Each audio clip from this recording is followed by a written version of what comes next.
What's happening, video world? And all my video viewers. Welcome once again to the channel. Yeah, that's right. That's the channel that brings complete entertainment all rolled up in one. What channel might that be? Well, I have to tell you that glad you thought it.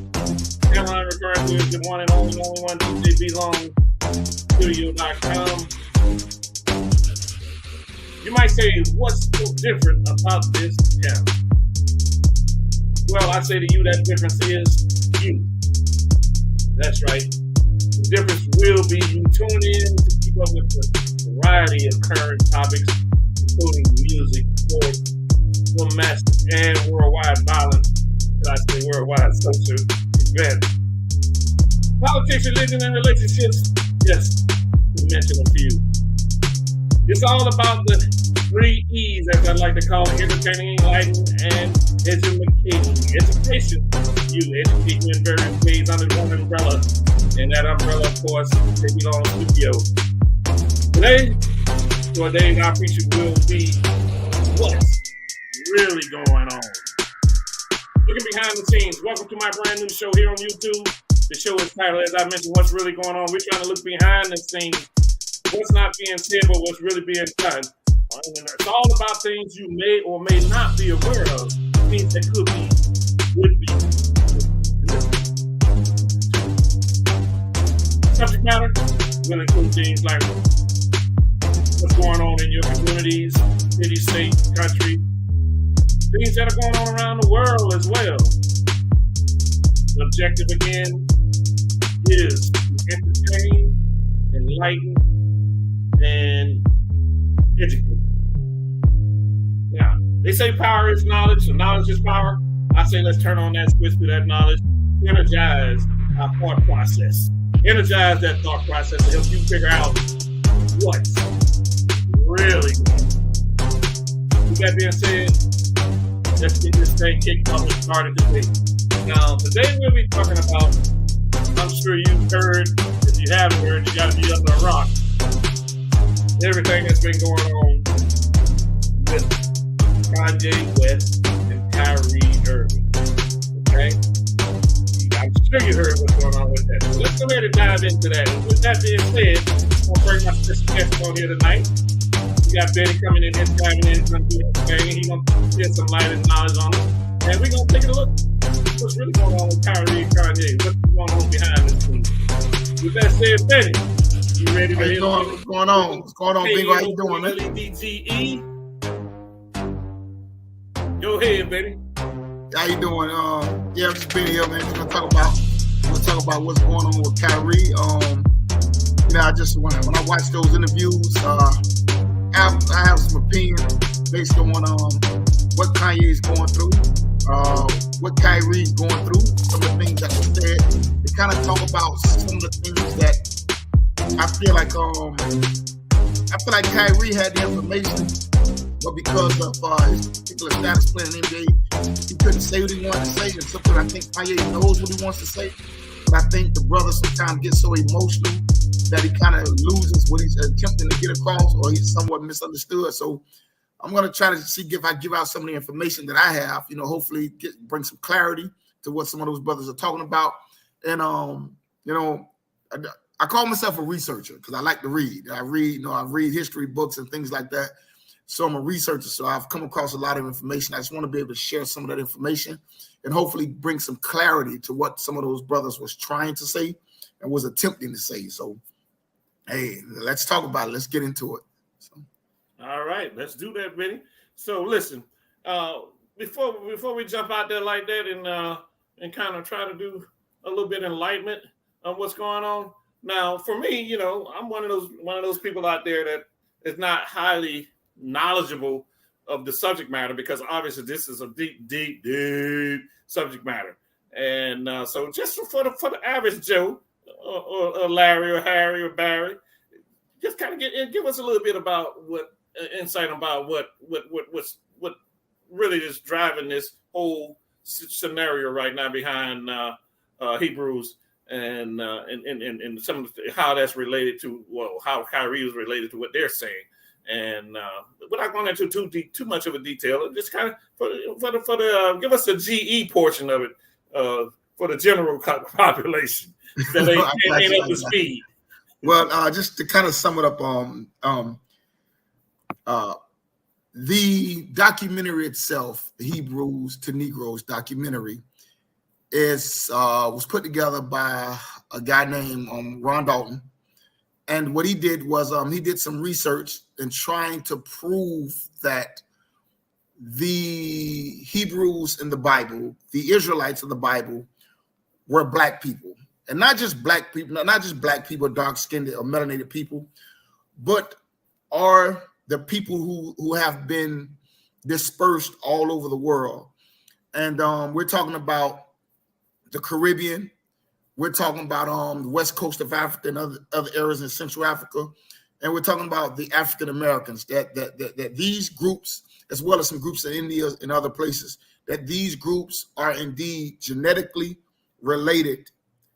And I'm not going to say genetically related, but they are the descendants of the biblical Hebrews. And that's the of the documentary, that these groups are the descendants of the Hebrews or the Israelites in the Bible. So that's what the documentary was. And he was bringing DNA evidence and things of that nature. So, when Kyrie tweeted about the video,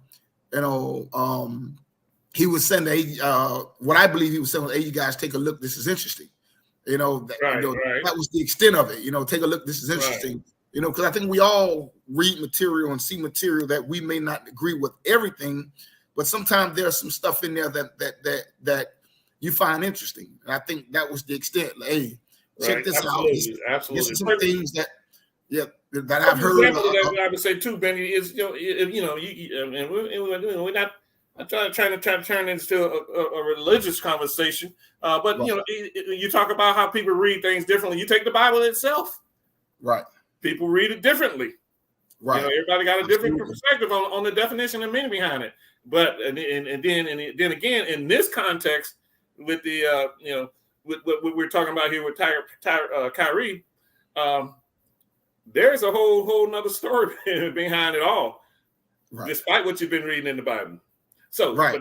I'm not trying to bash anybody that read the Bible. If you believe what you want, I mean, there's a reason we got how many different denominations around the world. Absolutely, you got Protestants, Catholics, Baptists, Presbyterian, excuse me. You got all and everybody's reading the same book. So yeah, everybody comes to different conclusions and understandings. Presbyterian, I'm sorry. And so like I say, in my personal opinion, that he's seen something that either he heard or he couldn't articulate, and he found it interesting. And when he tweeted it out, he just wanted people to take a look at this. It's some information in this documentary that you guys will find interesting. And I had seen the video. I had seen the documentary maybe 2-3 years ago, and I actually went to a conference that the brother Ron Dalton had down here in Florida. And I listened to him, as well as he had another brother, Benaiah Israel, and other brothers to that nature. It was Pastor Johnson who was actually hosting the event. And Pastor Johnson, he's Israelite, and he had Shabbat services, and he had these brothers come in, and we actually, I'm not going to say premiered the video, but the documentary was shown, and other brothers from the educated brothers who have done a lot of background research on the African Americans being descendants of the biblical Hebrews, as well as brothers from other brothers from the West Indies and South and Central America and things like that. These brothers came and they was actually talking about some of the evidence and some of the history and research that they've done that proved the same thing. So, I'm pretty sure some of that was in the documentary. Okay. All right. Well, that from my understanding, obviously a lot of us haven't had a chance, or maybe not even have the desire to want to actually to see the documentary. But apparently, the documentary is based on a whole lot of facts and research. And again, of course, at the end of the day, if you really want to know yourself, you Google and find the information out yourself. You don't have to rely on what people been telling, because we as the people we've been relying on people for so many years that we that's why we in somewhat of the predicament we are now. And what we've been told, it hasn't been the truth. It hasn't been the truth. And so now we're in a position now where, listen, it may be time to, like he said, time to wake up, Time Absolutely. Absolutely. And that's what he was saying. He said, he had been studying and trying to find out, who he is, trying to find his roots, his heritage, and there's a lot of information. I want to make this clear that Kyrie just didn't wake up and pull this off the tree. There's a lot of information historical documentation that proves that the African Americans, and other Black people are actually genetically related or descendants for the ancient Hebrews. And just to get some story, just some story to background. I don't know. A lot of us may not be familiar with the Jewish expulsion in Spain and Portugal in 1942. Well, just to give you a background, where the Black Jews and Moors were in Spain. This is actually when they say the Moors conquered Spain and ruled Spain for 700 years. But it was and we use the term Moor is simply just Black, but you had a lot of people want to say it's Muslims, but the word Moor is Black. And there was Moors, which were Muslim Moors and Jewish Moors in Spain. And what actually happened was there was an edict that was sent down where the Spaniards, once the Spaniards defeated the Moors or the Muslims, they expelled the Black Jews, or they expelled the Jews out of Spain. They went from Spain to Portugal, and eventually they ended up being expelled from Portugal and was taken to the west coast of Africa. So we hear a lot of things about 1492 by Christopher Columbus. 1492, Christopher Columbus sailed the ocean blue, but there was some significant events that happened in 1492, and that was the Jewish expulsion from Spain and in Portugal, and eventually these people were put on the west coast of Africa, actually sentenced to what they call Saint Thomé or Saint Thomas, which is an island off the west coast of Africa, and populated in the areas of Ghana, Nigeria, Senegal, Togo, in this region. Well, history tells us that most of the slaves that were taken from this area were taken to the Caribbean, some to the Caribbean, to Brazil, and to North America.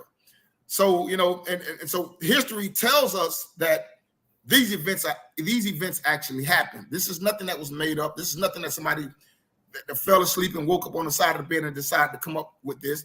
These events actually happened, and I'm going to show you something. I have a book here.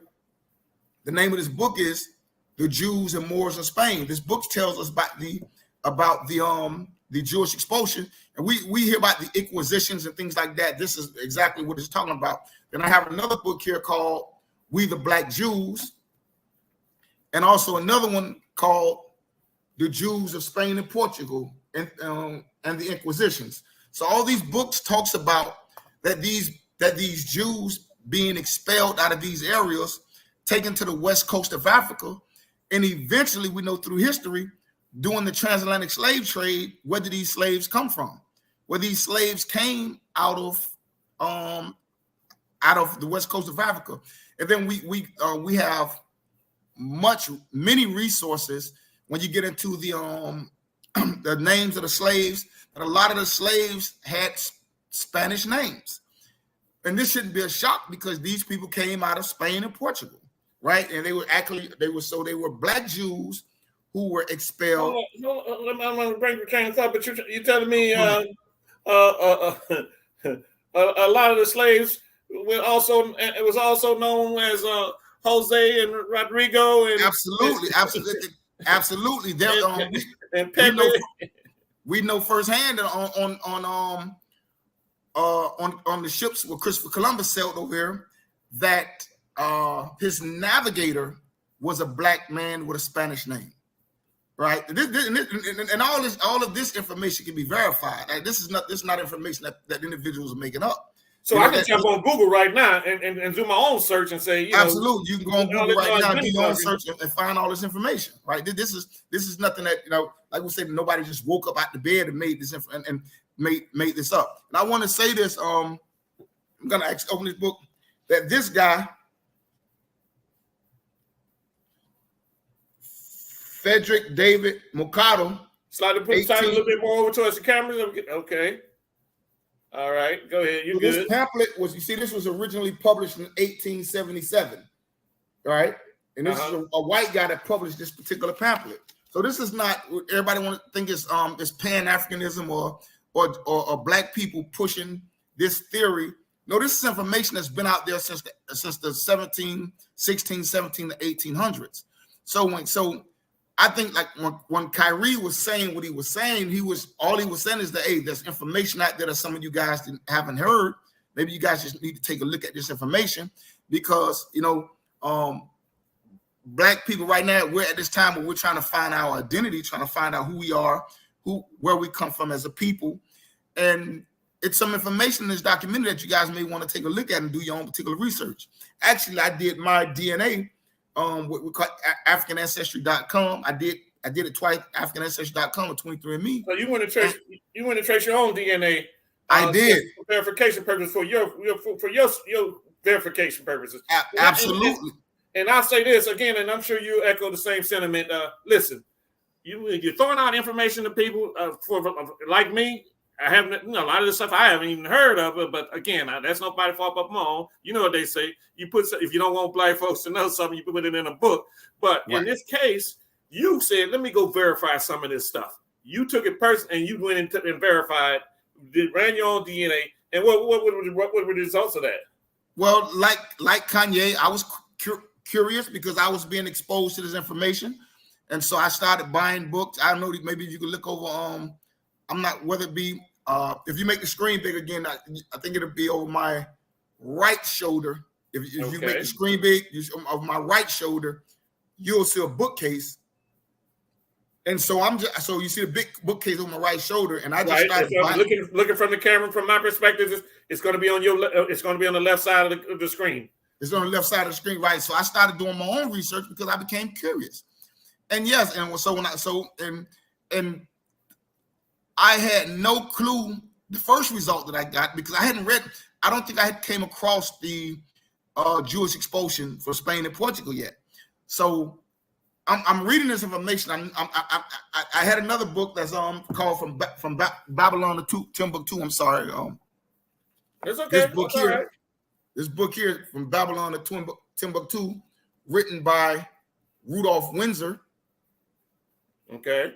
And that tells about the slaves coming from the West Coast of Africa. So I'm figuring when I get my results back from the DNA test, it's going to say that I came back at the West Coast of Africa. So at my surprise, when it said that my DNA I shared related DNA with people in Spain and Portugal. Oh, okay. So you can imagine my surprise because I hadn't read across. I hadn't heard anything about the Jewish expulsion from Spain and Portugal at that particular time. So when I read that, I'm like, I share DNA with people from Spain and Portugal.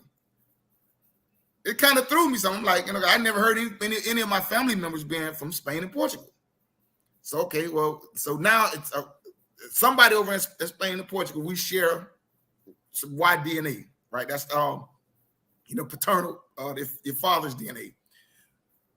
So I'm constantly start reading. I'm reading again and again. Now and I've gotten to this information about Jewish expulsion from Spain and Portugal, and then to the West Coast of Africa. So now I tested again. Now I did my mom and dad DNA. So now I'm getting DNA from both parents from the West Coast of Africa.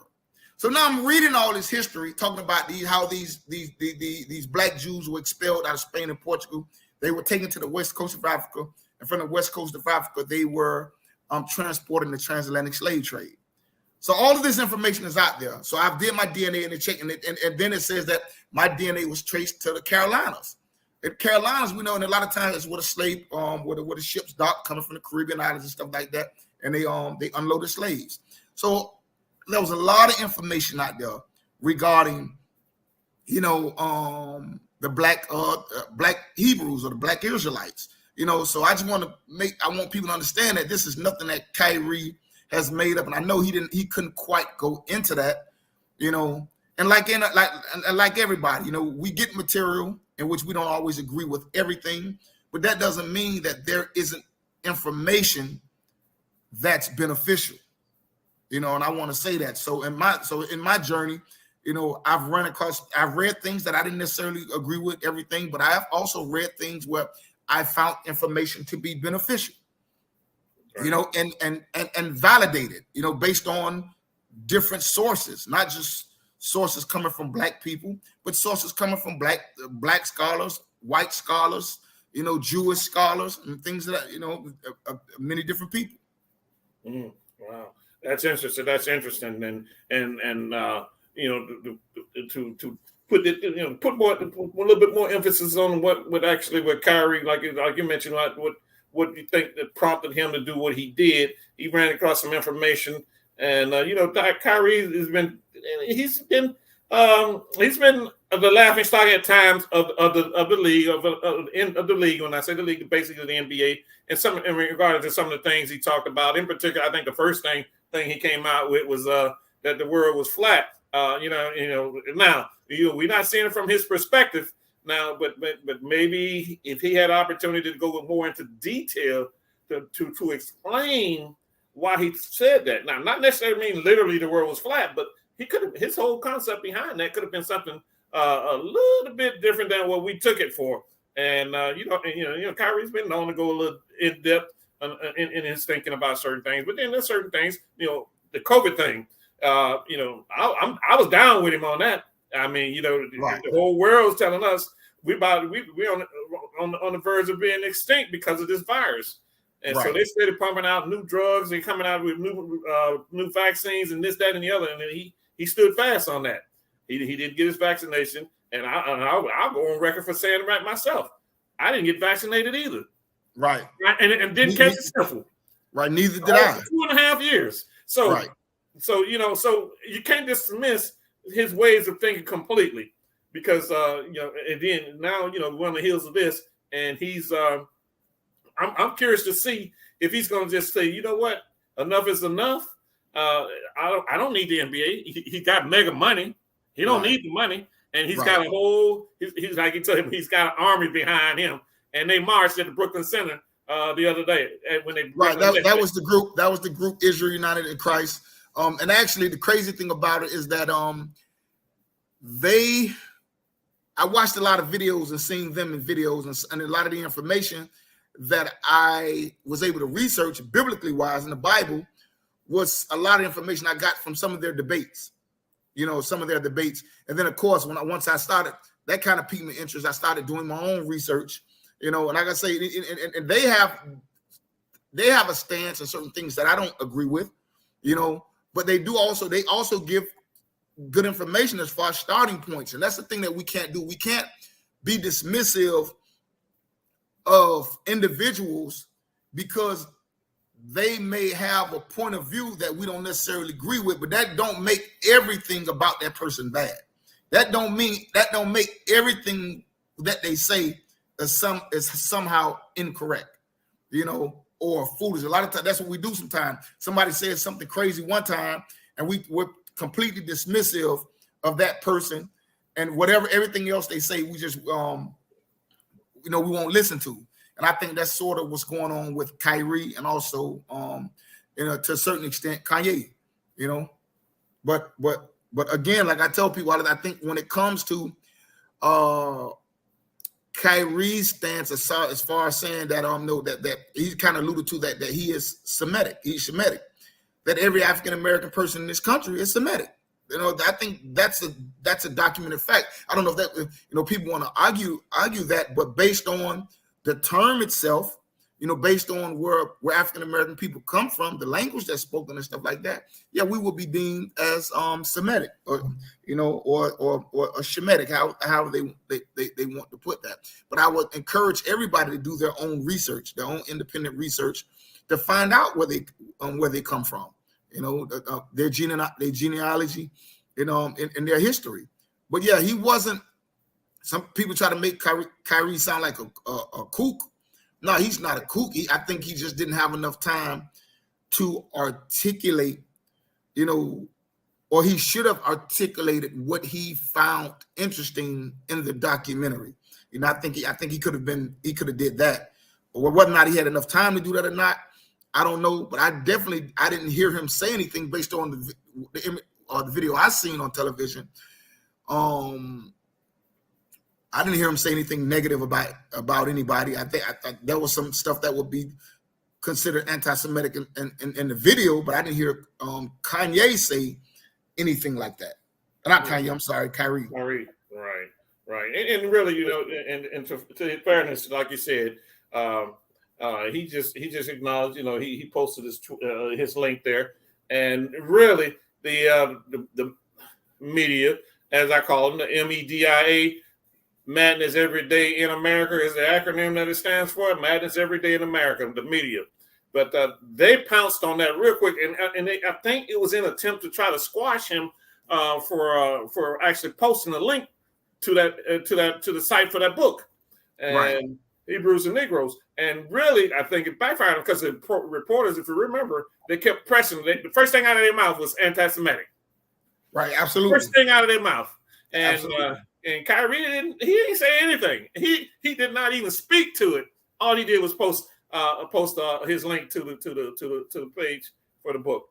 And then they tried to press him for that and try to actually basically pretty much tried to tag him as an anti-Semitic. And he hit him with with the right answer, but they weren't trying to hear that. Right, absolutely. I am a Semitic, but they didn't want to hear that because they didn't want the rest of the I don't even say civilized people, but unaware people. They didn't want those people that weren't quite aware, like myself, for example, to actually say, "Hey, well, wait a minute, there might be some truth going on here. Let me listen a little bit harder because I can't just buy what you're telling me through that microphone and that camera because you lied to me faster than my worst enemy lied to me." So, but with that being said, Kyrie didn't. I think he did right by not trying to go into detail because the more he would have spoke to it, the more they would have tried to throw at him and dig deeper and try to make him look like he didn't know what the hell he was talking about and that he really truly was anti-Semitic. And then the NBA turn around and tell him, "Man, listen, it's just like I ain't gonna say quite like that, but if you've been guilty or convicted of a crime of some sort." And then you didn't do this crime, but yet in order for you to get parole, they want you to go take these courses and classes and do this and do that just to try to prove or justify that you've been rehabilitated. And the whole time, it wasn't you that was with the problem because you didn't create this problem. And so they turn around and try to tell Tyree, "This is what you got to do." As a matter of fact, they even put that what was it, 500,000, 500,000, Right. That's reparation. We're still waiting on reparation from Acres and a Mule. You know what I'm saying? They put that, and they actually typically they'll say fine. They won't tell you how much. They'll just say fine, but they put that number out there in big bold letters: $500,000 fine, and you got to do this in order to be back in the graces with the NBA. So I'm I'm like, okay, I'm curious as to what Kyrie's gonna do if he at some point say, "You know what, the hell with this shit. I'm making enough money. I done made enough money off of basketball. Now I got a chance to make a huge, significant change by being one of the spokespersons in regards to this because now everybody's tying me to it." Well, and that's one of the biggest things about, we had this conversation about athletes and entertainers being somehow the leaders for African Americans, right? There's no other race of people where entertainers are their leaders. And it's in some way when it comes to us, the athlete, the comedian, the actor have been designated the voice for the African Americans in America. And to be frank, that in most cases, they're just not educated enough on issues to speak for the group or for the whole. Kyrie has acquired certain information as far as who he is, who we are as, what our history, where we come from, our origins, but he's not educated enough really to actually articulate that point. Let me ask you this, Ben, because the subject topic is so deep. I mean, when you say educated enough, can anyone ever be educated enough because of the depth of this situation or conversation? Well, I think you have individuals out there who's educated enough, but I feel as though the information that would have to come out, there's certain people that don't want that information to come out. You understand what I'm saying? It's right. It's as though, to acknowledge that the individuals who were enslaved over in this country, the individuals who were brought across on slave ships, they are actually God's chosen people. I think that would, I don't know what would that say about the people that participated in the translated slave trade, the people who enslaved these individuals? Because I want to make it clear that we say that, matter of fact, I'm going to read something. I'm going to read something from this, a passage from this book right quick. And again, this is from Babylon to Timbuktu by Rudolph Windsor. He says that the Black Jews came to Africa not only by land, but also by sea. As you recall, in the year 1484, King John of Portugal deported great numbers of Black Jews to the African island of St. Thome, which is St. Thomas. The island of St. Thome near Nigeria and Cameroon was discovered by the Portuguese in 1471, and it was established as a penal colony. To this island, Jews were sent who would not accept baptism. And so there was forced conversion going on in Portugal and in Spain, and the ones that wouldn't convert was actually the island of West Coast Africa was like a penal colony, and they were sentenced over there. And from there, they were sold to other nations as slaves. And what happened, you had Black people already over there that would enslave these Black Hebrews and sell them to other nations, and the other nations would bring them across to America, and there they would be sold as slaves. And so then we get into biblical scripture and prophecy and things like that. But I want to share something else with you too, is that this is what we call, can you see it? Yeah, the Compact Bible Dictionary. Right, this is Zondervan's Compact Bible Dictionary. And I'm going to read something to you, and I know most people don't realize this. I probably have never heard this before, because all we hear is that Blacks are Gentiles. We're Gentiles. Somehow, that we're not God's chosen people, and that we're cursed, the Hamitic curse, right? But I'm going to read this to you, and it says this. It says, Ham, the youngest son of Noah, born probably about 96 years before the flood, and one of the 8 persons to live through the flood. He became the progenitor of the dark races. Right? I want you to understand this. It says he became the progenitor of the dark races, not the Negroes, but the Egyptians, the Ethiopians, Libyans, and the Canaanites. So this says Noah's son Ham became the father of the dark-skinned races. So Ham was the father of the Egyptians. He was the father of the Ethiopians. He was the father of the Libyans, and he was the father of the Canaanites. But he wasn't the father of the Negroes. So who was the father of the Negroes? Because the Negroes, what do they call the Blacks in America? Negroes, right? Right. They call them Negroes. So if Ham wasn't the father of the Negroes, one of Noah's sons had to be the father of the Negroes. And that particular son was Shem, right? So Shem is the father of Negroes, and that would put Shem in the line of the bloodline of Israel, because that's where Abraham and all them come from Shem bloodline. So all this information out there, you see, I got this information out of Zondervan's Bible Dictionary. This stuff is not hidden. You don't have to dig deep. All this stuff, all of this information is out there. So, you know, and a lot of people's coming across this information, and I think that's what, Kyrie kind of probably have come across a lot of this information, and right now he's searching, he's trying to find himself, just like all the rest of us are. You know, I think it's more about us finding ourselves than it actually is talking about anybody else. Right, right. Well, you know, I mean, and when one of the problems is, you know, for us to find ourselves is we don't know where to look. And like you said, you look in a book, you'll find a whole lot of things. Now, we're in the era of, the technology with the Google and the internet and stuff. So the internet exposure to, I mean, a whole lot of things. But, you know, at some point you have to ask yourself, how much is that is the truth, or how much of it's planted information, to continue to maintain some sort of control. So it's a challenge sifting through it, but you got to nip away at it, bits and pieces at it, and try to match it up to what's really going on. And absolutely, and that's what you have to really find out what's really going on, you know. And that's, I say it's so much deeper than what we see on the surface.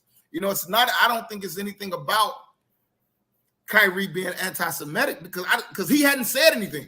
Literally, They said he posted a tweet, but I mean, or he posted a link to a video that had some anti-Semitic tropes in it. So I think he didn't say anything, but maybe the video itself or the documentary itself had some things that even he said that he didn't necessarily agree with. There's some things in the video that I don't necessarily agree with. Right. You know, but like I said, it's more so about a search of trying to find who you are. You know, where's your roots, who you related to, you know, your place in this world, trying to make sense of it all.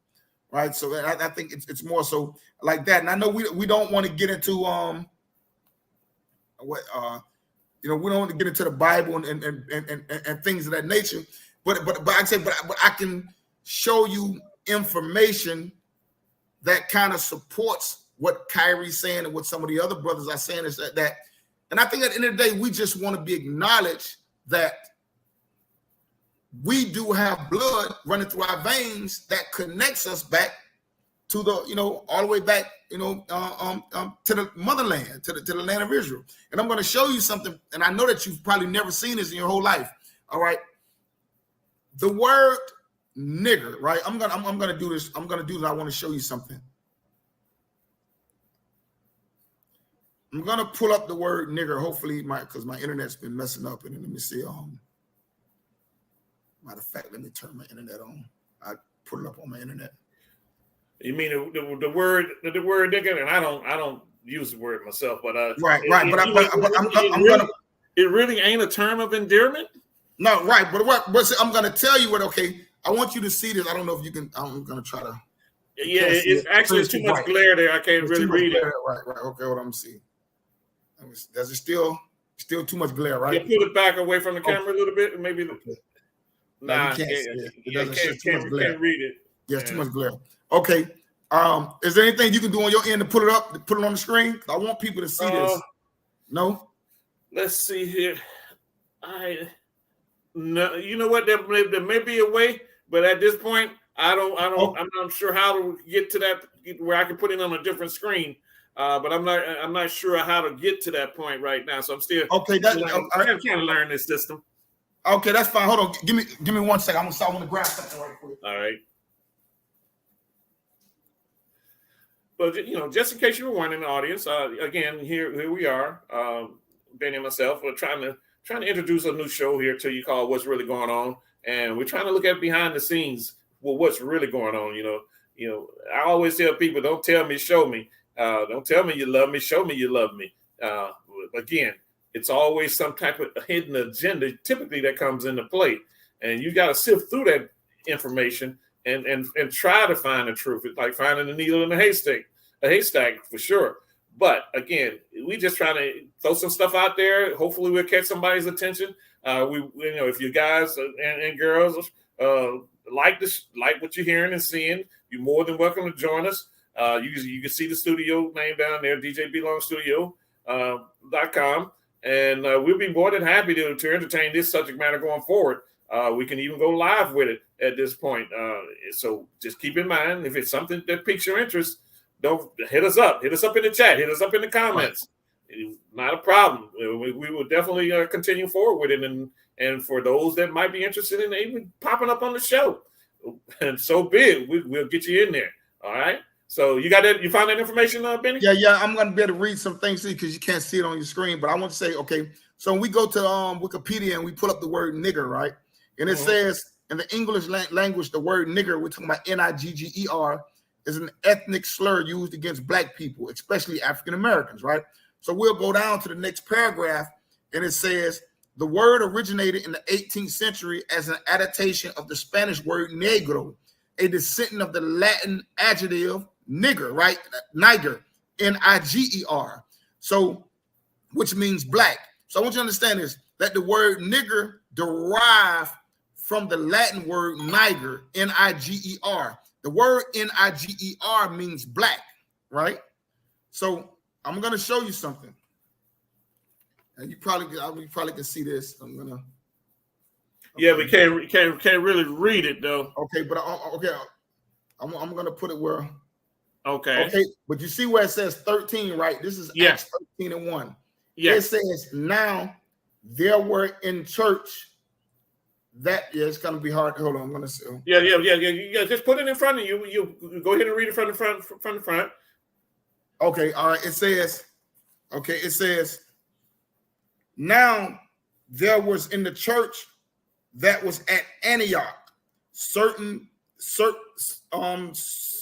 prophets and teachers, as Barnabas and Simon, that was called niggers. Nigger. This is in the Bible. Hello? Yeah, I'm here. I hear you. You hear that? This is in the Bible, Acts 13:1. It says Niger, Niger, right? But I just read you that the word nigger comes from this word Niger, Niger. It's just that when the English started using the word, they misspelled the word with 2 G's. So this word itself is in the Bible, and it says Barnabas. I'm sorry? What Bible is that? This is the Bible. This is regular Bible. This is in the book of Acts in the New Testament. New Testament? Okay. Right. All right. So it's there. And so basically it was an 18th century typo. Right. When they started saying nigger, they spelled it with 2 G's instead of the 1 G. Right, instead of the 1 G. But it means black, right? Right. So you have Barnabas, who was one of the disciples, and who they believe Simon or Simeon was Jesus' brother. And at this point in Antioch, they were being called Niger, which means black. They were being called black. Nigger. That's what nigger means. We've been told that nigger somehow means uneducated or whatever, but it didn't never started out like that. The word itself, it just means black.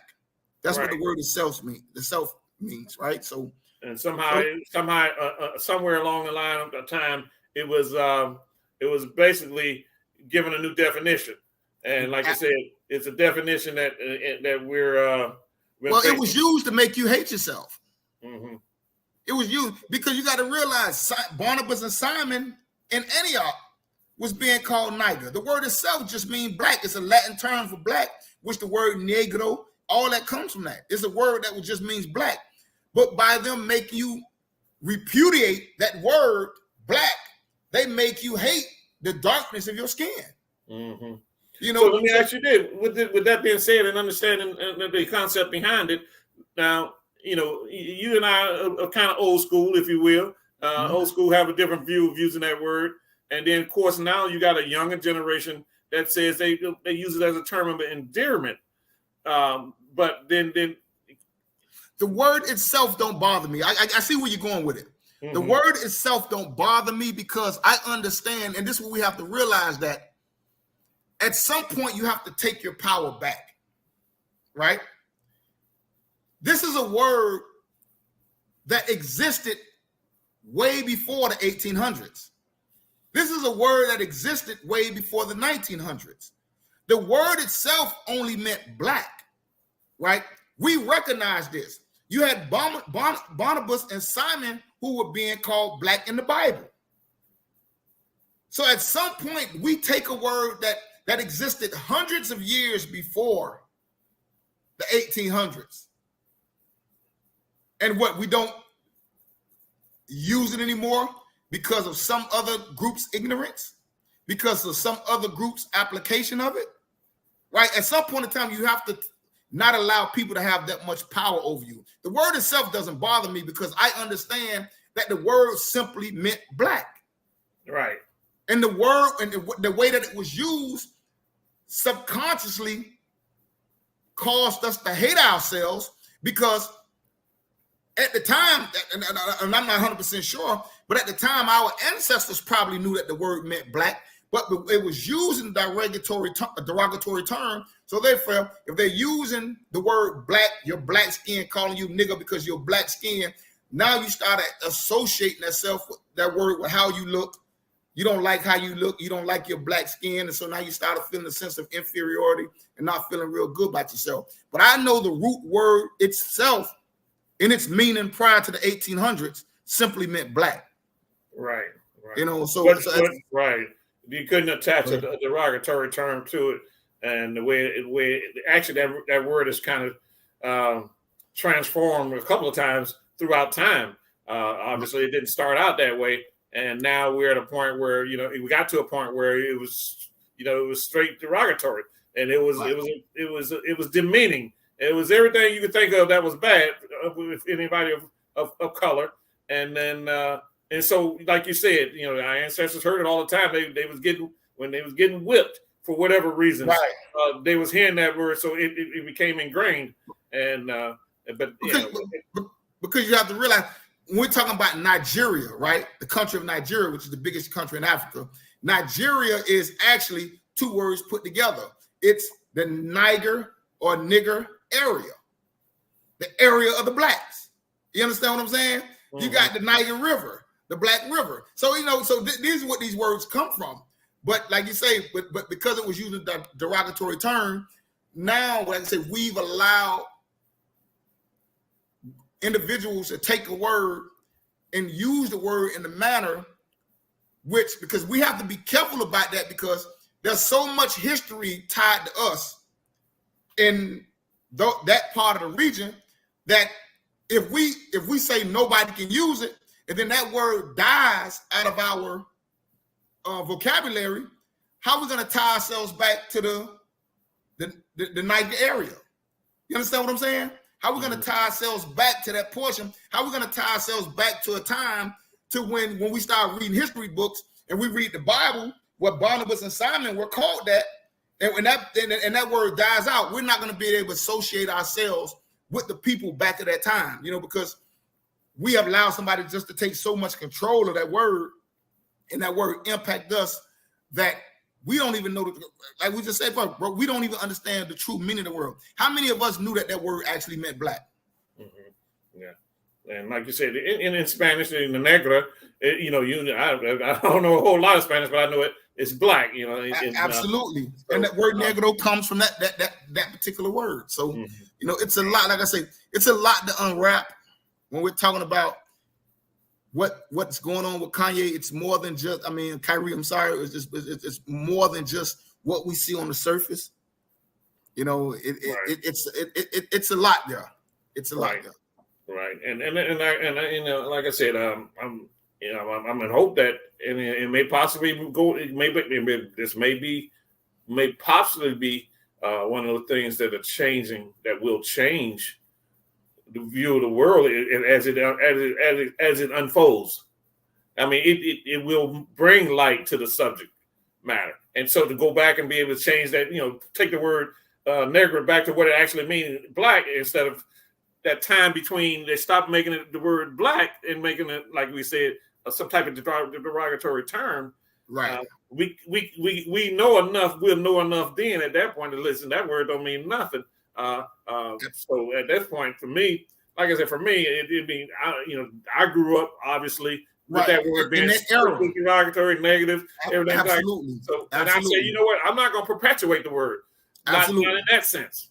But I don't have a problem with saying, okay, you black people, you know what I mean? Right. I can roll with that. Right. But again, it's a whole lot to unfold, and now I don't know.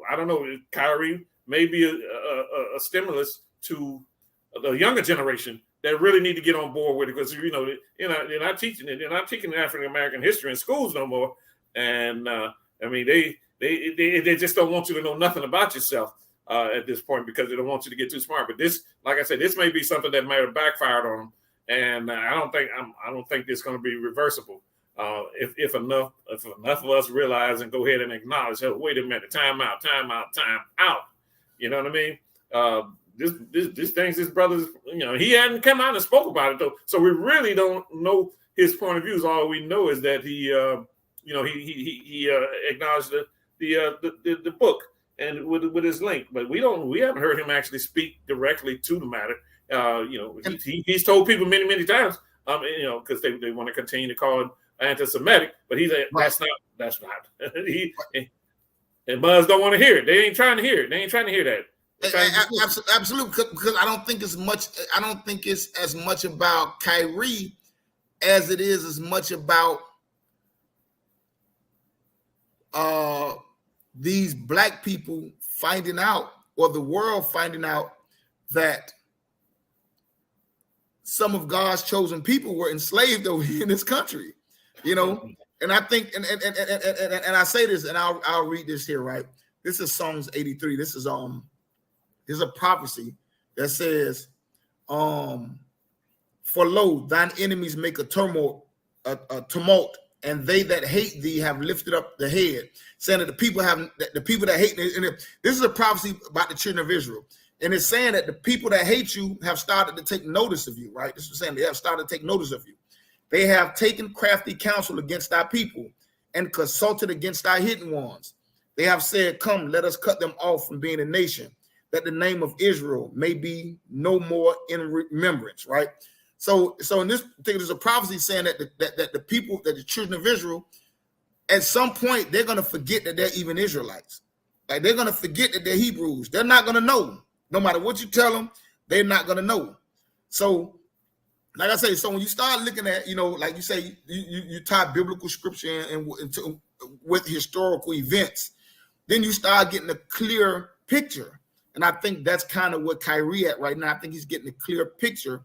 But I think that, like you say, that he has a lot, like me. I'm just giving you information. I'm a babe. I'm a baby just off of research and information that I'm reading, and I can understand the information that he's getting. He's trying to process all this information. But again, like I said, I didn't hear him say anything. Like I say, he just tweeted a link. And inside the documentary, all of this information is inside the documentary with other things that we may not necessarily agree with. You understand what I'm saying? Right. So, and I think everybody has to look at it for themselves and decide, what they can digest and what they can reject, and what they can reject. So, right. So like I said, it's a lot, man. And when it just comes to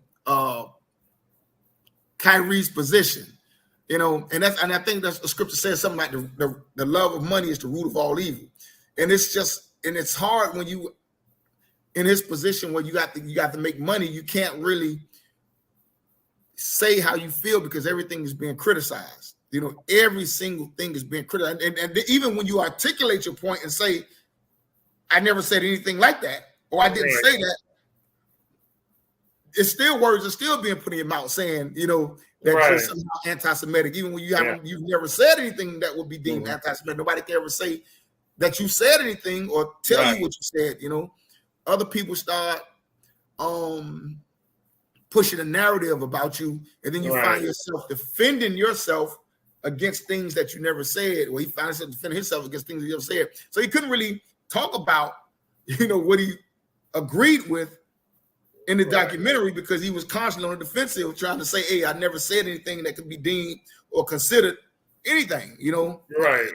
To that point.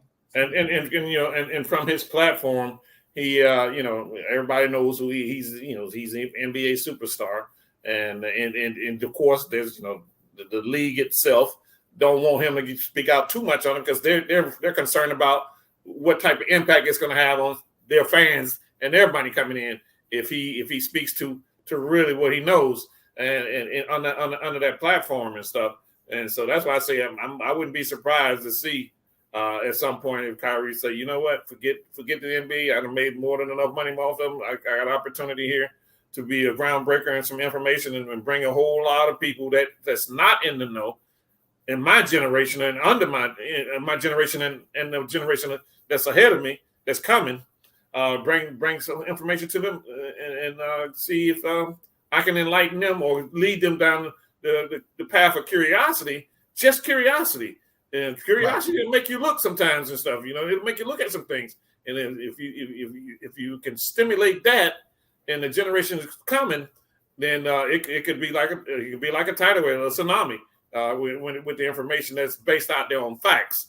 This ain't speculation. A lot of from what I understand from listening to some of the speakers and stuff talk about the book itself, that the book had about 90% facts in it and research. And there's maybe 10% of it can be, can go either way. How it depends on how you interpret it. But most of the stuff you can't, prove it. Prove me wrong is what he's saying. And prove me wrong, and then then we can so then we can have an intelligent conversation at that point. But until you can just sit back and say that's not right, or you this or you that, and it's just on words, no, it's just like a court of law, right? You know what I'm saying? Prove me wrong. Absolutely, and I think that's the biggest thing, the frustration from the Israelites, because I'm not going to say black people, I'm going to say the Israelites in America, is because that there's a resistance to acknowledge the validity of the argument. That's the thing. Like, there's enough information to say, if we don't have anything to hide, to say that